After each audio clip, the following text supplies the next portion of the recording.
Welcome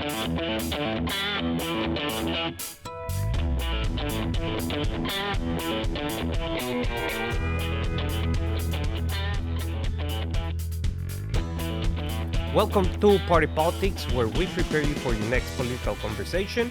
I'm Jeronimo Cortina. And I'm Brandon Rottinghaus. We're political science professors here at the University of Houston, and we're going to dig in this week in a slightly different way than we normally do. Typically, we cover the crazy news of the week. This week, we're going to dig deep into some core policy questions that animate Texas politics and are of serious concern to the future of the state. There are three of them we're going to get to this time. First, water. Second, transportation, and third, THC reform. They're all in the news in various ways, and we all experience them in different ways. So we can get into some of the details, but we hope this is a kind of part of a continuing series where we address these big policy questions that a place like Texas is always concerned with. Their economic questions, their policy questions, their political questions, and they're just obviously connected to the future of the state. So let's first talk about water. Water is the most precious resource that the state has, and everybody wants a taste, right? Or everybody wants a sip is maybe one way to go about it. This is not just a natural resource issue. This is also a core political issue about growth, property rights, regional powers, the battle between cities and rural areas, between markets and regulation, between short-term growth and kind of long-term stability for the state are all connected to water. So let's start at the front, and that's sort of how water policy sort of evolved in Texas and what it means to the kind of current moment. So water is very interesting because it's a growth story that collides with scarcity. Yes, yes. So it's the battle of two monsters trying to fill up the next glass of water. This is Mothra versus Godzilla. Yeah, it is very complicated. Over a cup of water. And it's obviously tied to primarily urban growth. It's primarily tied to some of the Texas regions that are metropolitan and fast growing. But it's also a story of the implications that it has for the agricultural industry in terms of having irrigation water and municipal water. And that's some of the ways that the Texas Water Board divides the usage of water in the state. Yeah. So it's also tied to population growth. Yeah, and as you know, Texas has been increasingly growing in terms of population. 2020, we have around 50 million people. 30 million people. And by 2070, we're going to have almost a little bit over 50 million people. Wow. Water is also important because it's tied to industry. It's tied to economic growth. It's tied to data centers. Yeah. It's tied to everything. Yeah. The data center issue is really the most intriguing, and we're certainly going to see more of this pop up in the next legislative session because this is really going to be a conundrum for a lot of rural areas that want the growth and they want the money from the development of these, but they also are worried that it's using resources in ways that are problematic and that really minimize and diminish it very quickly. Yeah, it's all about growth, right? Obviously, it's a question about how urban and rural Texas kind of compete for this. It's funny because politically, that used to be where the fight was, right? Rural Texas versus urban Texas. And now you see it really kind of more suburban Texas versus urban Texas because the population has shifted into these different areas. I want to ask you about Corpus Christi. This is a huge event and moment because Corpus Christi is running out of water. Yep. They had planned years ago to do this desalination plant that was going to solve some of the region's water problems. It turns out that's not going to happen, and they end up kind of looking for other sources. Greg Abbott has said that they're going to have possibly some state intervention on this. They have attempted to remove their mayor, and so this is just becoming a real mess politically. What does this tell us about the way that urban Texas is handling the water policies? Well, I think that, we have the Texas Water Development Board, and the Texas Water Development Board does, first of all, divides the state into regions. Yeah. And then each region does a very thoughtful and very deep planning. The interesting thing is, or I think what it's missing, is that municipalities and counties think about water as an afterthought in the whole scheme of planning or when there is an emergency. Yeah. But no one takes these results from the Texas Water Development Board and inserts them in every single aspect of planning. And that has to do with building new roads, right? Because if water cannot refill surface water wells or whatnot, then we have problems. With new communities being developed, with irrigation, municipal use, etc., etc., etc. So that lack of planning is extremely important on the one hand. Then I think the second part of the problem is that we have, especially in big cities, a lot of water that is wasted. Because we have aging infrastructure, leaky pipes that have been there 50 years or more and have never been kept or changed or whatnot. And that has also important implications because we waste a lot of gallons of water in these leaky pipes and so on and so forth. So there's a big issue in Houston, and they tried to address it by fixing some of the pipes, and because people's water bills were outrageous because it was just dripping and dripping. And that's something. But you need people. Right? And money. And a lot of money and a lot of people to fix it because the city knows where those leaky pipes are.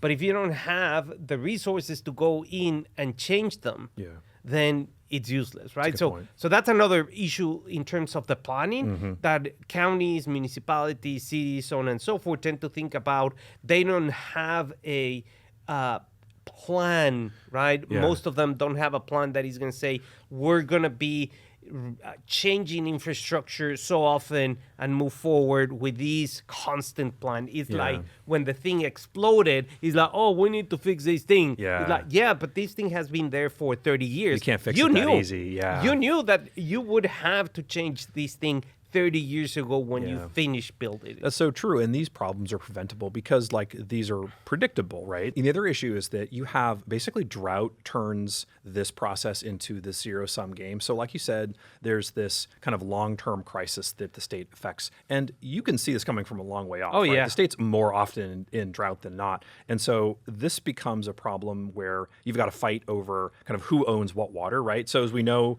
in Texas, basically there are people, if you own the land, you own the water underneath the land, but there are kind of junior property rights holders who can use some of the surface land, but those are generally cities that use that water for various purposes. When there's a drought, sometimes the laws revert to people who own the water underneath, and that often means agriculture. And that's a huge industry and obviously something that has to be protected. Correct. But that fight is really the kind of animating force in this. So like you said, these various water boards have to figure out how to manage all of this. And the other component to this, there's two I want to mention. The first is energy production, right? Like oil and gas production, especially in the Permian Basin, uses a lot of water. And so that obviously is a huge factor when it comes to how the water gets distributed. The other is these big data centers, right? These kind of municipal areas, especially in rural Texas, are encouraging these groups to come locate there because it means some financial boom, but it also takes a lot of resources. So how do those things kind of play into this water story?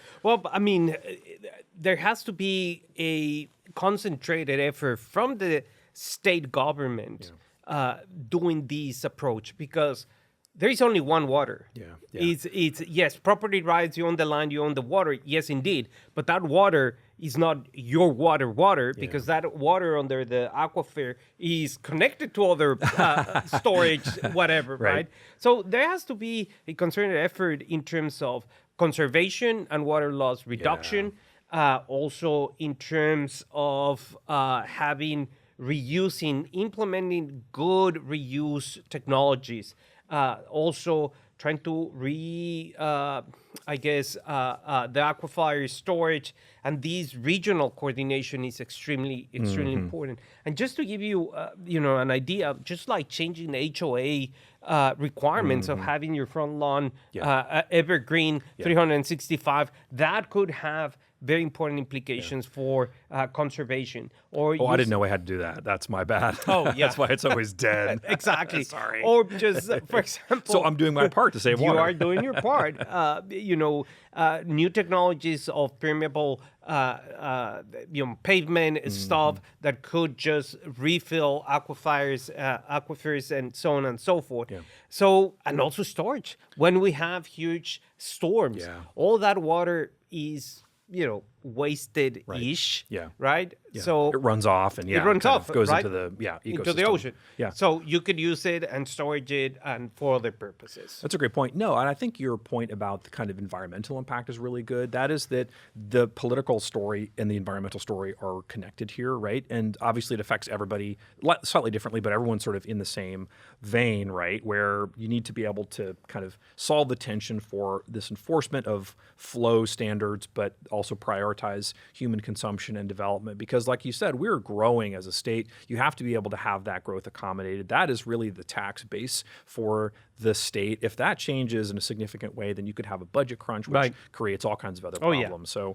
that's one thing. And solutions obviously are, possible. It's just, it's hard to coordinate across such a big place. What everyone has their own incentives and their own interests to be able to kind of pull in some of those dynamics. So that creates a lot of that tension. What about data centers? This is obviously a kind of huge question because that explosive growth is straining the energy grid, but it also requires a lot of water to be able to build and to be able to produce. So how does that play into some of the big picture questions about the water use? Well, I think that the industry and regulators have not figured out. Yeah. I mean, data centers are a need because that's where technology is moving, that's where the industry is moving. But in terms of capacity, in terms of power generation, that's a huge thing, right? Because we have one grid. ERCOT manages that grid, the Texas Power Grid, but it doesn't necessarily produces a little bit more. And it's not just about one source of power generation. It's about multiple sources, and it's all of the above.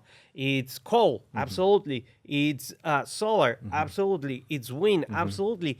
And now increasingly nuclear, exactly. Actually, right? The state is moving into that. Governor Abbott had a commission studying these particular new technologies, and these new technologies, especially what they're called small modular reactors, are just fascinating. Are little reactors, very safe, that could produce a lot of energy that is going to be super clean on the other hand. And for certain communities, especially when you're thinking about rural communities, that is impossible to say, oh, we're going to build a new coal plant here. Well, that's going to take 11,000 years. But creating these small modular reactors is something that you can generate, and these data centers can be self-sufficient, and the energy or the power that they're not using, they can inject it back to the grid. Yeah, that's good. Well, one additional problem the state faces is that we have to get around.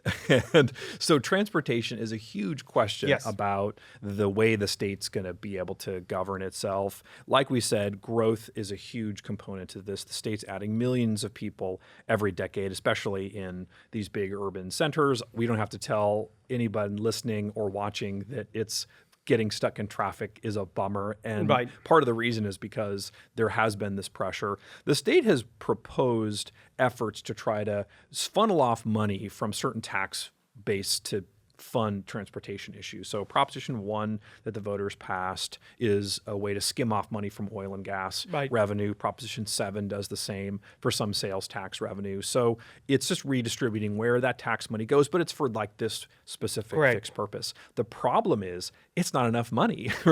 We are growing too fast and the roads are aging too quickly to be able to keep up with all of this. So because Texas is so structurally car dependent, it's a challenge to be able to maintain these roads. We haven't seen a significant investment in public transportation. In Houston here, Metro is always struggling for funds. Their ability to get ridership is pretty modest. In my hometown, in Collin County, the effort to try to essentially undo DART is underway. They've paused things, but this was a project that was a long-term project. Counties paid for with the hope that there would be a kind of light rail between, the suburbs and the urban core and the airport. And there's just been problems in terms of ridership, in terms of crime, in terms of funding. So it's the case now. A lot of municipalities are saying, forget it, right? And that just pushes more pressure onto roads, especially toll roads, which people hate. They say it's being taxed twice, and in some cases it is. We actually know too that the way that these are funded essentially will be perpetually roads that are paid for by us. Yeah. The idea was to have the toll roads in place, and then essentially it'll pay itself off with the tolls, and then there won't be tolls. But there's this kind of conundrum where they're allowed to continue to collect debt, which means they're allowed to continue to collect tolls. So this is an ongoing issue that the legislature has addressed to say things like, we can ban toll roads or limit toll roads, but it's still all part of the same problem. So I've just spit out like 10 different problems to you. Help me solve them. What's Texas going to do? Well, I mean, you just spelled out 8, but I have another 10. And the issue there are here, more. Oh, yes. The issue here is when we think about transportation, we tend to think about commuters stuck on traffic on 59, 45, and I-10. You call me at least twice a week. Yes. Stuck in traffic, Yes, complaining about it. Yeah, I'm stuck in traffic, right? Toll roads are also parking lot. They're not fast or anything like that. It's whatever. Same. If you take any toll road in the state of Texas, is going to be packed, traffic hour, whatever. Right. But here the issue is important because Texas is growing so much. The amount of tonnage that we're going to be moving in a couple of years or decades is going to surpass between 8 and 10 billion tonnage of goods, labor, energy, trade, et cetera, et cetera, et cetera. You cannot solve Texas transportation problems by building more roads. First of all, there is no room anymore in terms of that. It's very costly and takes forever, right? The other thing that the state needs to start thinking about is obviously we have the Freeport Port down there in Brazoria County that is very interesting to move goods around. And also we have the railroad. And the railroad is extremely important. If the state really starts investing in getting those rail lines up to speed, up to technology, then you can start moving a lot of stuff via railroad and have at least some of the roads be less congested. If you drive from here to the border, you only see 18 wheels, and it's great, right? Because that means that the Texas economy is booming. But there is a lot of traffic moving goods around the state. So that's one important issue. And the other important issue is that you have to have roads that serve urban reliability, rural reliability, truck reliability, and that the delay per person per vehicle is reduced every single year. Yeah. And that's a struggle because it's costly. And TxDOT already says they're underfunded, even despite the fact that, like we said, that a bunch of money is being poured into it. So that's really the bottom line, is that it's really about growth, geography, and about governing priorities, right? Where are you going to put the money, and how is it going to affect the economy? Like you said, there's a lot of different moving parts that have to be thought through. So can Texas build its way out of this traffic conundrum? The answer, I think, is no, unless we have like a lot more money. I think the answer is yes. But you need the political will to do that, and you need a significant budget reallocation in terms of how these priorities are going to be tackled, right? Totally. And we need to start thinking, for example, if school vouchers is the next round. We already know that, for example, school vouchers were over the top and very clear, close to the 1 billion. Are we going to increase that, or say like, well, this is it?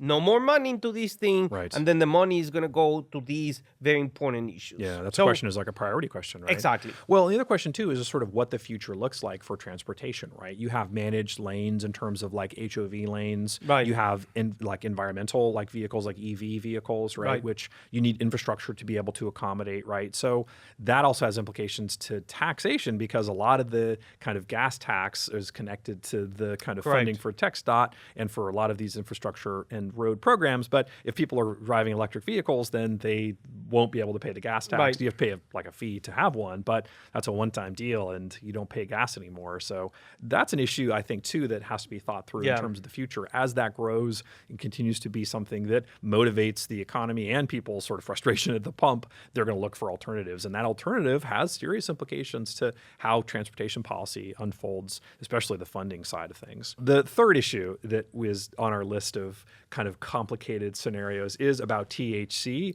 and THC reform. There's been a lot of movement the last couple of months on this issue, but it is basically predates a lot of fights that the legislature has had about what to do about the regulatory issue of THC.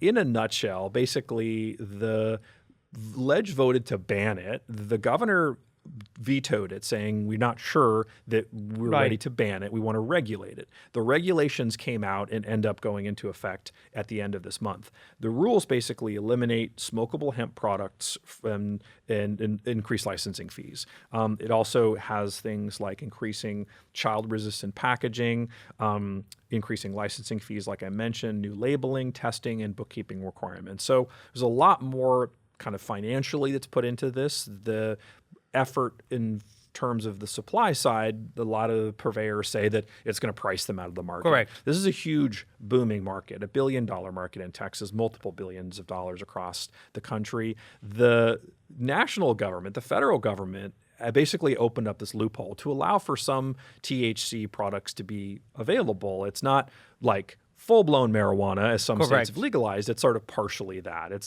diet weed, as some people call it. This is something that's federally legal for now, but the feds have said that they're going to undo this, and they closed this loophole in the Farm Bill that was passed in 2019, essentially kind of killing this market across the country.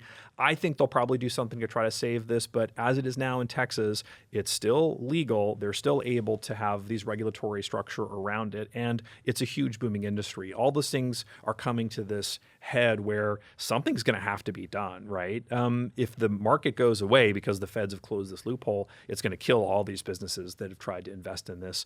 And that's not just true for Texas, it's true for the rest of the country too. So what do you see as like the kind of path forward on this? Is the ledge going to get involved any more on this, or have they kind of already decided what they've done? I don't know, because I think there's a two-track model on the first hand.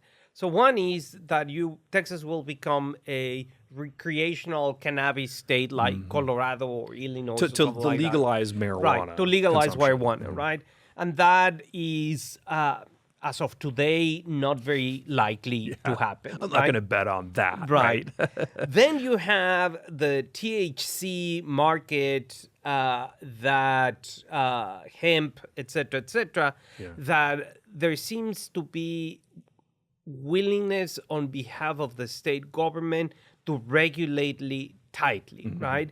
And that is something that will continue going. Yes.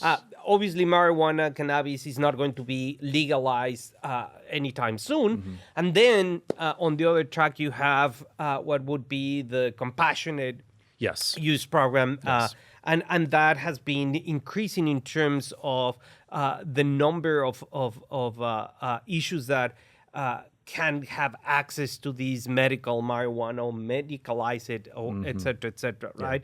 Which is expanding, but a lot of people who are against the ban on THC products say that it's not expanding fast enough, that a lot of veterans groups in particular are suggesting that it's too expensive to go through that system. Yes, I mean, it is. I'm sure you, like me, have friends who have been involved in this. They've had various forms of cancer, other kinds of long-term diseases that they need to be able to have access to it, and it's pricey. So that's a problem in terms of the way that the system is structured. So part of it is like a regulated, heavily organized arrangement where medically it's available and it's like legal. Yeah, but on the other hand, it's like sort of cheaper, but it's less well regulated until now, at least according to the government. And you need to increase, for example, the number of licenses that last year the legislature said that they were going to increase it. I think there were 3 providers, and now they're going to increase it to 15. So that will facilitate access for these medical reasons. And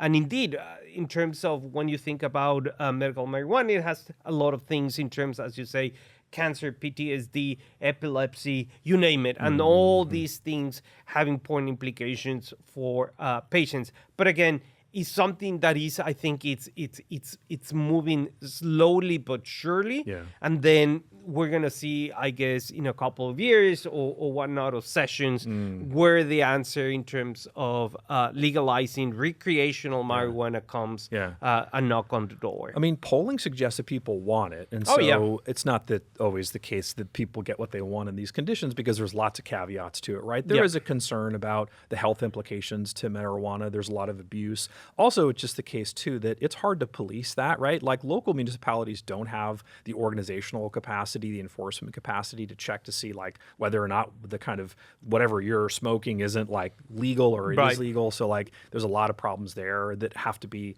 beefed up. And the ledge just wasn't ready for all of that. They kind of tripped into this, stumbled towards this solution. The governor sort of bailed them out, saying, okay, we're just going to veto this and see if the regulatory structure can handle it. And maybe it can. It's still very new, obviously. But this is the question that the ledge has to deal with. Do they regulate, restrict, or legalize? And those are all complicated, very politically charged questions, right? Because the Republicans are not sure what they want to do on this. Democrats are pretty unified that they would like to see it happen, but that does mean implications. Other states that have legalized marijuana haven't had just a boom of financial resources as a result. So it's not like just the kind of golden ticket that's going to get you, into the chocolate factory and you can, like, use this for what you want. It's not the golden ticket, but it's also not, pocket change. It's a big amount of money. And if the state's got expensive tastes, like, for instance, school vouchers, or they want to fund water or transportation issues. There you go. Got to have something to pay for. There you go. Well, but for this week, that's it. Please send us which other policy issues you want us to discuss, and certainly we'll take your suggestions into consideration. I'm Jeronimo Cortina. And I'm Brandon Rottinghaus. We'd love to hear from you. This is Party Politics. We'll see you next week.